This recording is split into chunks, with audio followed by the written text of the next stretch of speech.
Ahoj, já jsem Anna a sice vám tady Halloweenský zvuk, už byl Halloween asi není. Halloween je dneska, když se natáčím. Ale dneska bude docela hororový téma. A to poslala jsem Google formulář všem svým crashům. A dneska se na jejich odpovědi. Je to strašný. Takže nejdřív byste prošla formulář, který, já se tady posunu, abyste hezky mohli to vidět tady v obrazovku. Takže jo, formulář. Ahoj, pokud si dostal tento formulář, tak se na tebe někdy v životě měla crush. Chci dělat YouTube video, don't judge, nikdy nebude tvoje jméno, takže don't worry. Nemusíš se rozepisovat, ale to na tobě nějaké drama, klidně i hruty. První věc, tvoje jméno bude zakryté. Viděla jsi, že jsem si ti líbila, ano, ne, tušil jsem a bylo to očividné. To se nejvíc bojím, že někdo dá, bylo to očividné, protože jako, jo, moje crushy jsou většinou až moc crazy, tam by to nebylo vidět, takže jo. Jestli jsi to viděla, jak jsem zjistila, líbí jsem se ní taky, ano, ne, docela jo, raději neuvádím. Doufám, že hodně lidí třeba jakoby raději neuvádím, protože jakoby, já jsem odpověděla, jako kdyby to bylo fakt nejhorší, ale jakoby, hej, děcka.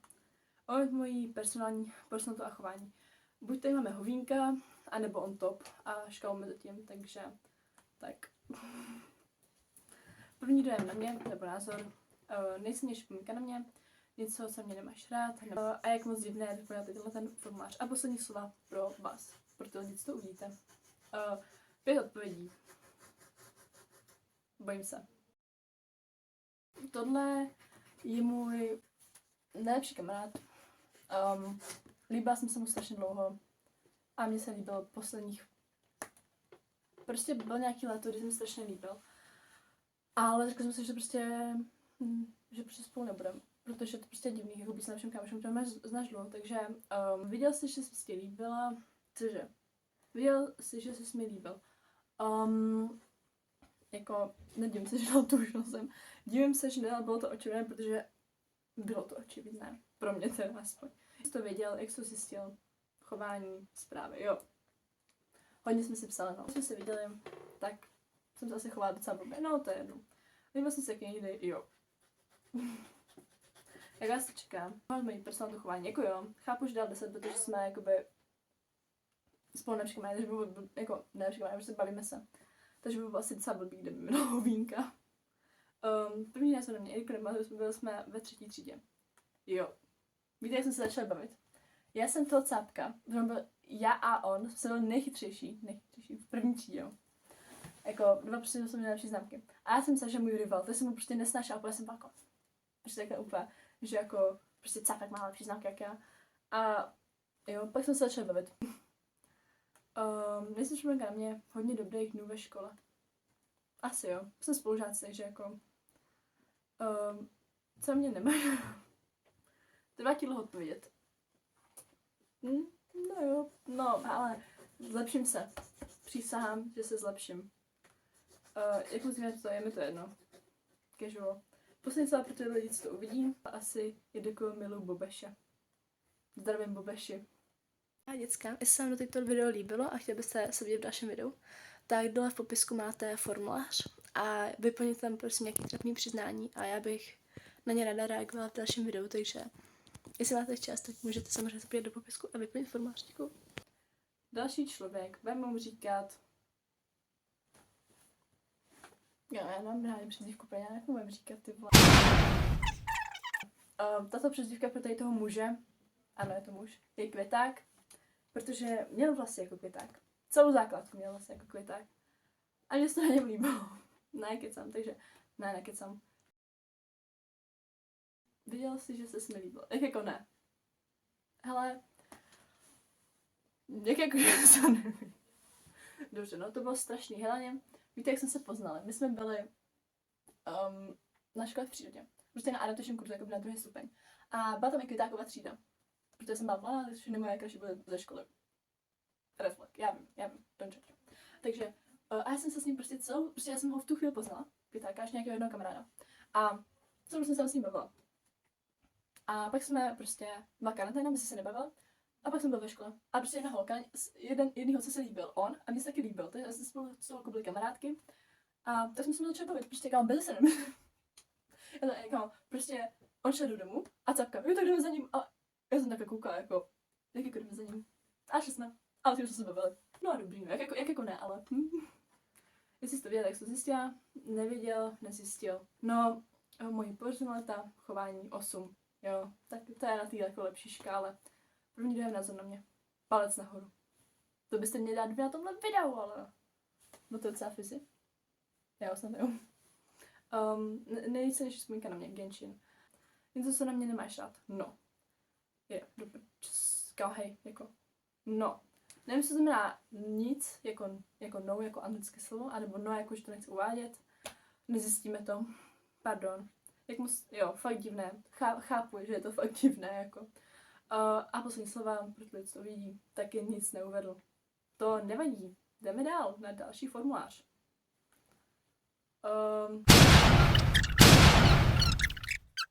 Srnka, ona vypadá jak srnka. Dobře, srnka. Takže jdeme si říct něco o téhle slečně. Je to tady první slečna tohle videa. A jmenuje se Srnka. Je tady přezdívka, kterou jsme takovou vymysleli s mojí ségrou. A jo, tohle je táborový crush. A my jsme se moc na začátku nebavili. A jsem pak zjistila, že ze svého města jak já. A ten tábor jsem jezdil třeba lidi z Prahy a jako prostě z celé republiky, ne? Já jsem prostě byla, co řekl z města. A prostě hustý, no. Teď jsme začali bavit, mi se začala líbit. Byla o rok mladší. A ona je fakt strašně i doteď, jako my se stále bavíme. Takže, jo, chápu, že to není nějak už před kolika, 5 lety. Ne, 5, ne. Třeba. Jo? Ok. Věděla jsem, že jsem ti líbila? Ne. To bylo taky vtipný, protože víte co? Děcka. Mně se fakt líbá, já jsem si fakt myslela, že není na holky, jo. A víte co? Pak mi prostě, další rok jsem jí prostě řekla, hej jolo, líbila se mi. A no jako, ty mě taky, jo. Takže to bylo docela vtipný, no. Takový jako docela překvápko, no. Věděla jsem se líbá? Ne. Jestli to jak se stěla? Ne. Líbila jsem si jak někdy docela, jo. Jo, a mě drama. Tak tady to, ne, kecám jako 6. Je to stále v té jako lepší, no, ale no. Jako já to asi chápu, no. My se moc už jako nebavíme, takže, a není to hovínkové, takže v pohodě asi. Můj první názor na mě je fajn člověk. Já jsem se asi hodně převáděla před těma crashema bývalýma, tak myslím, že na mě tábory. Jo, to je asi jako jediný, co jsme se rádi bavili. Co mě nemáš ráda, to je judgeování všech a všeho. Jo. To chápu, napravím to, jo. Poslední video. Nic, jen mi dej vidět, až to video vyjde. Ráda bych ho viděla. To tě asi zklamu. Prostě víte co, já jí ho pošlu ten odkaz a na začátku videa prostě bude varování pro moje crushe. Ať to nekoukají. Dobře, ty vogo. Tak to jsme už 3 formuláře, hoši. Jo, jinak tady. Teď přicházíme do chyby na mojí straně, jo. A to, že jsem nezaklikla, že to může někdo být jenom jednou. Takže mám pocit, že mi nějaký vtipálek napsal 2 odpovědi. Protože mám 3 podepsaný a 2 nepodepsaný. A obě jsou takový zajímavý. Takže to nejdeme úplně rád. Ať je zajímavý video, jo! Jdeme na to, hoši. Jméno bez zakryté, tečka. Líbila se mě někdy, bylo to očividné.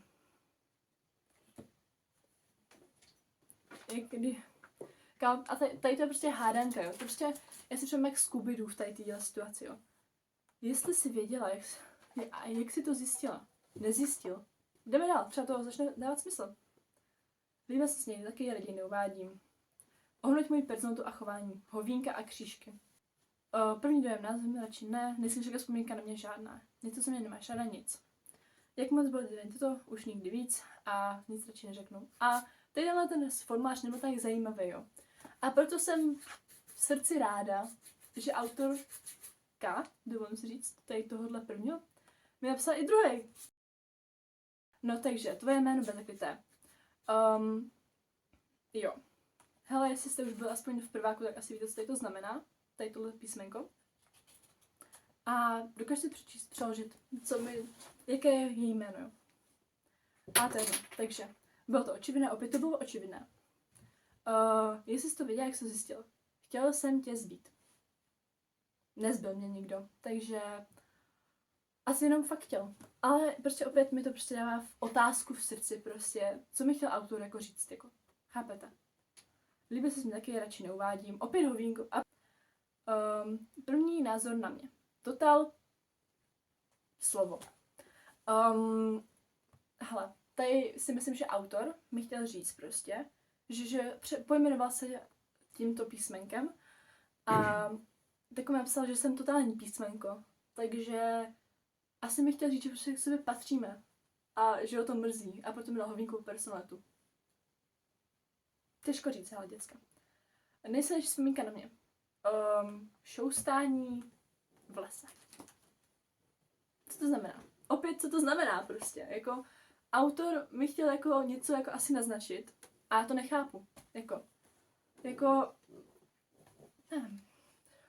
Šoustání v lese jsem nikdy neprovázala a vy byste taky neměli. Pak tady dáme, to jsem jako děcka, když jsem tohle poprvé viděla, já jsem byla šok, jako moje brada byla na zemi. Co na mě nemáš rád nebo ráda? Tebe. To je asi možnost, že jsi mi dal hovínkovou personalitu. A to je v pohodě. Pokračujeme. Jak moc divné toto. Fakt divné. Taky se nedivím, že dal fakt divné, jako vůbec. Poslední slova pro lidi, co to uvidí. Raději umřu, než být s tebou. Láska až za hrob. Co na to říct, děcka? No, to bylo všem. To bylo všem. Děkuju za koukání na videa. Doufám, že vás video bavilo. Doufám, že ho zvládnu nějak se stříhat. Protože to je další věc, který jsem šok. A bude to. Dejte like, odběr. Možná někdy vyjde další video. Asi spíš nevyjde, ale jo, vyjde další video. Dejte like, vyplatí se to, dejte odběr. Bude to fajn. A vidíme se u dalšího videa.